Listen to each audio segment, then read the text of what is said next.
to Do-It-Yourself Caregiving. My name is Chrissy Barron. I'm a licensed social worker, but also a caregiver for my husband. So I have a front row seat on both sides of the bed, so to speak. And well, let's be honest, no one ever gives us any instructions on how to be caregivers, or what I like to call care partners. So you wouldn't build a house without a hammer. So we're gonna fill your toolbox with the tools you need, the understanding to use them, and the empowerment to build better stories. Because ultimately, it's really about the stories and the memories we create that really make life worth living. Today we're going to talk about why it's so important for caregivers to understand why. Each one of us have a personality trait that either is a doer or a thinker, a how person or a why person. This is important for us to understand as care partners, as humans, frankly. Whether you're supporting humans, whether you are a professional or family supporting humans, it doesn't matter. It's a human thing. So as humans, if I'm a doer, I want to know what I'm supposed to be doing. As a doer, I have a checklist. I have a checklist that holds everything that I need to do. And if I do something that's not on the checklist, I'll put it on the checklist and check it off.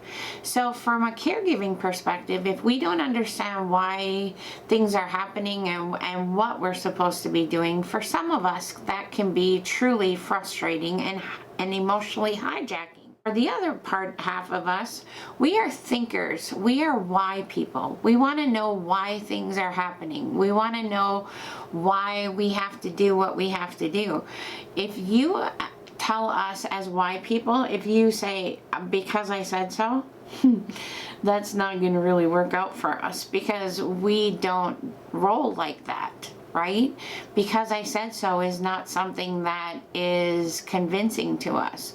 So when that happens, when we understand why, we can buy into what you're selling. So when we look at caregiving in general, that buying into the why not only feeds our personality, but it also helps us to accept what's going on, accept, adjust, and be able to move on. So Gulf War illness for us is me asking why. Why is this happening? Why can't we manage this? Why can't we figure this out? Why does he have to suffer so much? Why is this happening to us? Right? Gulf War illness by definition is unexplained everything. So for us, it's really hard to find a why. And me as a why person, I keep pushing back on the professionals, on the doctors, on the nurses to help me understand why this is happening so I can live with it, so we can live with it. Because here's the thing, Jeff has Gulf War illness on the inside and I have it on the outside. And what this illness is making us do and making us lose, and how it's controlling our life on many levels, if I'm going to allow it to do that because I have to, I need to at least figure out why. The other part of that is our humanness. It requires us to understand the whole picture so we can make a story in our head.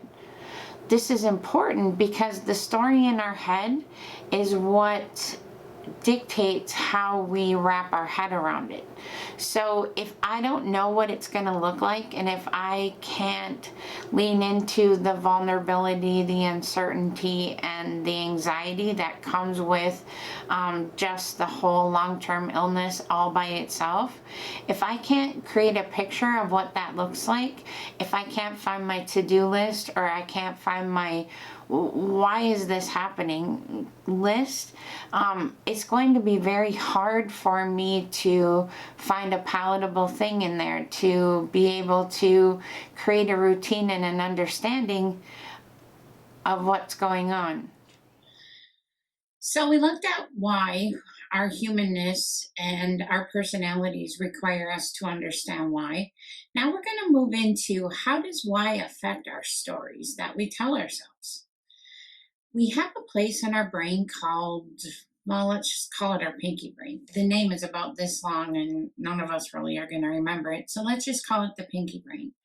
Your primary job of your pinky brain is to keep you safe. It's where your knee jerk reaction comes from. It's where when you're driving to the grocery store, or when you get to the grocery store and you get to aisle two and you think, did I stop at that stop sign?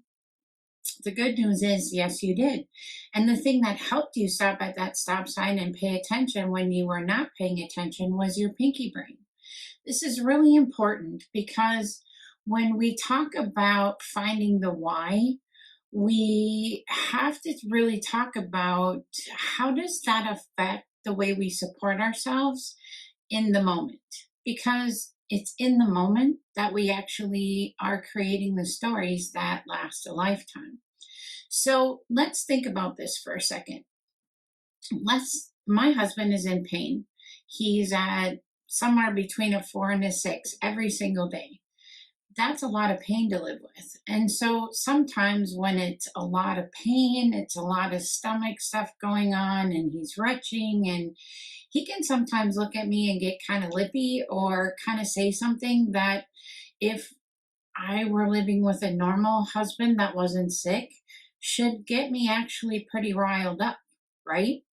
But what happens when he says something to me and he snaps at me, there's this little thing right back here that gives me a little tingle. And all of a sudden, my pinky brain jumps into gear because it wants to protect me. And it says, I'm sorry, what did you just say? What really? Because I've spent the last how many months, years, whatever, just trying to make your day better. And do you really need to talk to me like that? Because I'm not having such a good time out here either. So, what that is a limbic response to what just happened right there.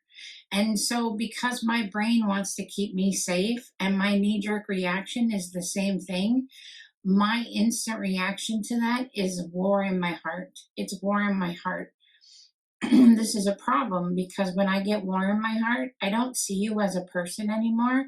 I see you as an object. And when I see you as an object, you become someone that's something for me to hurdle every day, something for me to check off my list. It's really not very generous to the person that we're supporting. But more importantly, it's not generous to us. And more importantly, it's the way we take care of ourselves. So I wanted to start out this first video by helping us understand that every single one of our stories happens in the moment.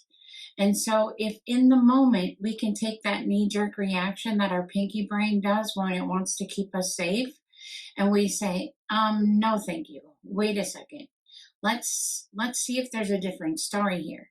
That's really hard to do, especially when you're emotionally hijacked. It's super hard to do. So what Mel Robbins, you should look her up, Melrobins, I believe. Mel Robbins, maybe 2 B's. Anyway, she talks about the 5-second rule, and she talks about how if you have a thought and you don't do something with that thought within the first 5 seconds, you will lose it. You won't have the thought anymore. You won't remember. You won't remember to do what you were going to do with it. So a good example of this would be like, gosh, I feel like putting the clothes in the dryer. Yeah, but I can do it the next time I get up. I think that'll be fine. So within the first 5 seconds, we're actually able to talk ourselves out of the thing that our knee-jerk reaction told us to go do, because we went, nah, I'm good, thanks. So that becomes problematic because when our knee-jerk reaction is, wow, I'm sorry, what did you say to me? When that's our knee-jerk reaction and we get war in our heart, that's not the story anymore that serves us. Our knee-jerk reaction created a story that at one time protected us. And what's happening through this care partnering journey is that it no longer serves us. It doesn't serve us. Because the real story right there that's happening is that Jeff's in so much pain today, and what he needs, the best support he needs from me is to give him grace and at the same time extend the grace to myself, because we both deserve that. And it's not him that's talking to me like that, it's the pain. Now, is that easier said than done? Absolutely. But when we talk about supporting ourselves in the moment, it's the moment when it's the most necessary thing to do is figure out the why. Why did he just snap at me? Oh my gosh, it's the pain. It's not my husband snapping at me, it's the pain snapping at me.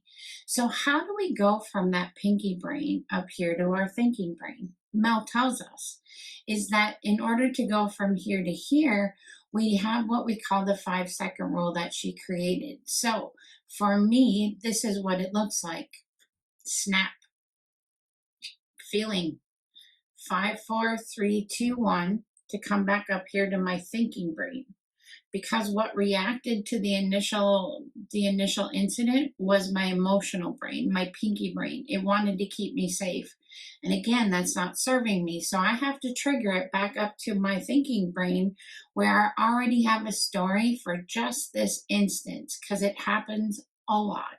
Well, not a lot, but enough, right? So when the snap happens, I feel that that's my trigger to go 5, 4, 3, 2, 1, boom. He's in so much pain today. The best way I can support him is to just back up. And do you know what happens? I extend the grace to him, but I also just extend the grace to myself, because I don't have to get emotionally hijacked the rest of the day. I don't have to walk around mad at him for something he has no control over. I don't have to react to him every time he asks for something or something happens and put another proverbial nail in his coffin. Because what the real story of that was is not Jeff's trying to be mean to me. The real story is that Payne's being real mean to Jeff. And he's in the moment. And where I need to be is in the moment, in my thinking brain and not in my reacting brain. So figuring out why is very, very important to creating better stories. Because think about it. Think about how many times you get emotionally hijacked in a day as a care partner. If you are supporting someone with dementia, I'm thinking it's happening very much.